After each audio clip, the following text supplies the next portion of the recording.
Hi friends, नमस्कार। आज हम डिस्कस करेंगे class 7 our math chapter 14 lines and angles exercise 14.2 question number 15 in figure 772। आपका 72 नंबर फिगर है। L parallel M, L parallel M, N parallel P, N parallel P and angle 1 is equal to 85 degree. जो हमारा angle है ये क्या है आपका 85 degree. तो क्या फाइंड करना है? एंगल 2 फाइंड करना है। क्या फाइंड करना है? एंगल 2। डन। यहाँ एंगल 3 गिवन है। एक क्लू दे दिया है आपको कि एंगल 2 कैसे फाइंड करेंगे। एंगल 3 को फाइंड करके एंगल 2 को फाइंड कर सकते हैं, है ना। यहाँ कहीं भी पॉइंट नहीं गिवन है। जहाँ ये सब इंटरसेक्ट किया है वहाँ कहीं भी पॉइंट गिवन नहीं है, इसलिए हम अदर मेथड को अप्लाई नहीं कर सकते हैं। ये जो एंगल्स गिवन है इसी एंगल से हम क्या करना है, एंगल 2 को फाइंड करना है। डन। तो आपके पास क्या गिवन है, एल एम का पैरेलल है और एन पी का पैरेलल है। तो यदि एन पैरेलल पी है तो इसके लिए क्या है, मेरा एम ट्रांसवर्सल है। जब एम ट्रांसवर्सल है तो angle 1 is equal to angle क्या हो जाएगा, 3 हो जाएगा बाई करस्पॉन्डिंग एंगल्स। गेटिंग। और चूंकि ये हमारा है, ये एंगल 3 और एंगल 2, इन दोनों का सम क्या होता है 180। तो हम क्या कर लेंगे, angle 85 plus angle 2 is equal to 180। तो angle 2 is equal to 180 minus 85, we get 95 degree. तो इस कंसेप्ट से क्या करें, इस क्वेश्चन को सॉल्व करेंगे। लेकिन एक कंसेप्ट से, एक प्रोसेस से कैसे होता है उसको जान लेते हैं, because concept is power. Okay, solution given that, what is given, आपका L parallel M given and N parallel P, angle 1 is equal to 85 degree. तो क्या फाइंड करना है, एंगल 2 फाइंड करना है। डन। जो एंगल 2 को फाइंड करना है तो इसके लिए हमारे पास दो क्लू है, 1 2 3, 3 क्लू है। और 3 क्लू से हम क्या करेंगे, एंगल 2 को फाइंड करना है। तो एंगल 2 हम इससे यहाँ कोई भी रूल अप्लाई कर लें, यहाँ से इसको फाइंड नहीं कर सकते हैं। डन। तो यहाँ से इसको अप्लाई फाइंड नहीं कर सकते हैं, तो यहाँ तो हम इसको नहीं फाइंड कर सकते। हम क्या करेंगे, ये 3 को फाइंड करेंगे और 3 को फाइंड करने के बाद क्या करेंगे, दोनों को प्लस कर देंगे, 180 के बराबर हो जाएगा। तो हमारा एंगल 2 आ जाएगा। So since n parallel p and m transversal,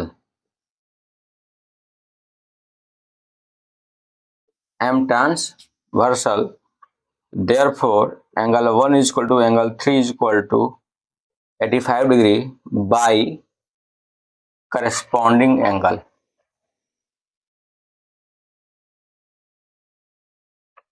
Corresponding angles.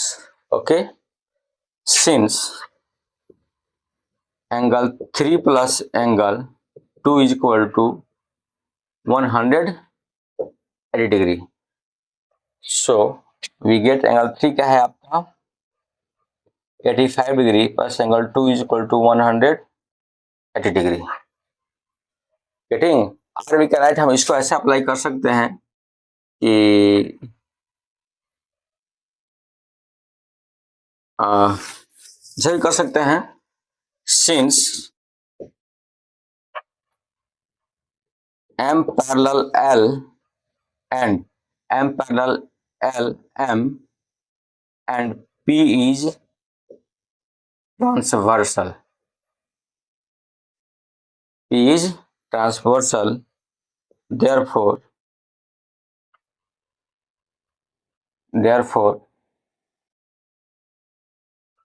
angle 3 plus angle 2 is equal to 180 degree. So 3 what is given here, I can write 85 degree plus angle 2 is equal to 180 degree. So angle 2 is equal to 100 degree minus 85. So we get 95 degree. This is our right answer. You can note down the explanation. Now I am going to solve question number 16. 16 ये है in figure 73. आपका 73 number figure है. Transversal n ये आपका क्या है? Transversal है. ये जो हमारा लाइन है क्या है? आपका ट्रांसवर्सल है. n cuts two lines L and M. क्या हो रहा है? L और M में क्या हुआ? ये कट्स हुआ है. If angle 1 is equal to 70 degree and angle 7 is equal to 80 degree. 1 क्या है? 70. एंगल 7 क्या है? 80. तो बोल रहा है क्या L M के पैरेलल है, मतलब ये इसके पैरेलल है. तो L M के पैरेलल होने के लिए या तो 3 और 5 इक्वल होना चाहिए, नहीं तो 4 and 6 इक्वल होना चाहिए, नहीं तो 4 and 5 इक्वल होना चाहिए, नहीं तो 3 and 7 इक्वल होना चाहिए, नहीं तो 2 and 6 इक्वल होना चाहिए, 1 and 5 इक्वल होना चाहिए. गेटिंग? तभी क्या होगा? ये एल एम का पैरेलल होगा, अदरवाइज नहीं होगा. तो क्या इसके पैरेलल है या नहीं, इसको हम देख लेते हैं. तो सबसे पहले क्या देखते हैं? Solution given that. What is given?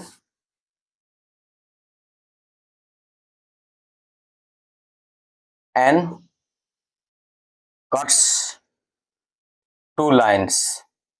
Means n cut two lines का मतलब क्या हुआ?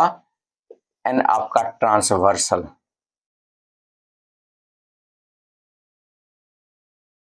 और L and M two lines given है. और गिवन है angle 1 is equal to 70 degree और angle 7 is equal to 80 degree. देखना है क्या? एंगल 1 हमारा क्या है? 70 डिग्री और एंगल 7 क्या है? 80 डिग्री. तो अभी हमको ये हमारा पैरेलल शो करना है. गेटिंग? तो पैरेलल शो करना है तो हमको दिखाना पड़ेगा क्या? This angle is equal to this angle और this equal to angle this angle और this is equal to this और this is equal to this. ये पॉसिबल है. तो आप देख सकते हैं कि एंगल 1 हमारा क्या है? 70 है. तो एंगल 3 भी क्या होगा? 70. By vertically opposite angles. यहाँ L और M को पैरेलल होने से कोई हमको लेना देना नहीं है, है ना? हमको पैरेलल प्रूफ ही करना है, शो ही करना है. तो यहाँ हम ये अप्लाई नहीं करेंगे कि L क्या है? M का पैरेलल है. तो दिखाना ही हमको ना जी क्या L M का पैरेलल है या नहीं है. तो हम सिर्फ क्या करेंगे, ये जो सीजर वाला जो मार्क है वर्टिकली अपोजिट एंगल्स, ये टू लाइन्स एक दूसरे को किसी पॉइंट पर इंटरसेक्ट करता है तो वर्टिकली अपोजिट एंगल्स क्या होता है? आपस में इक्वल होते हैं. उस कंसेप्ट से क्या करेंगे? इन दोनों को सॉल्व करेंगे. तब देखेंगे क्या दोनों इक्वल है या नहीं है. तो since angle 1 is equal to angle 3 is equal to 7 degree by vertically opposite angle, opposite angles. आप सेम अप्लाई यहां करेंगे. एंगल आपका 7 गिवन है. Since angle 7 is equal to angle 5 is equal to 80 degree by vertically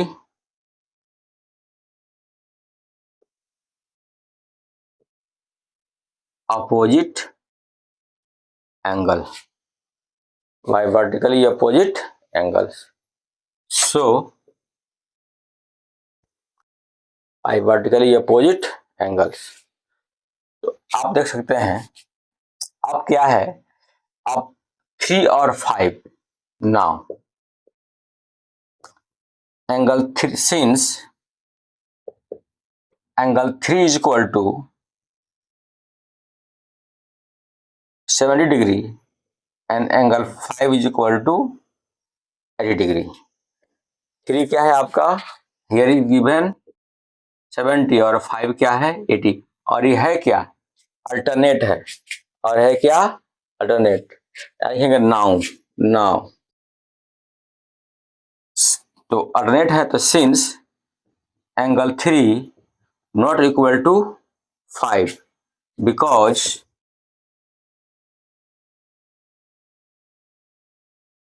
because this is alternate angle 3 not equal to angle 5 because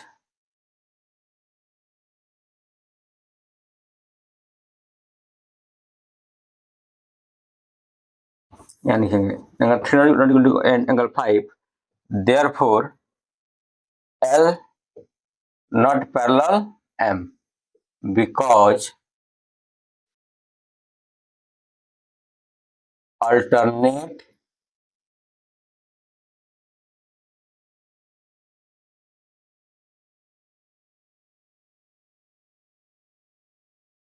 interior angles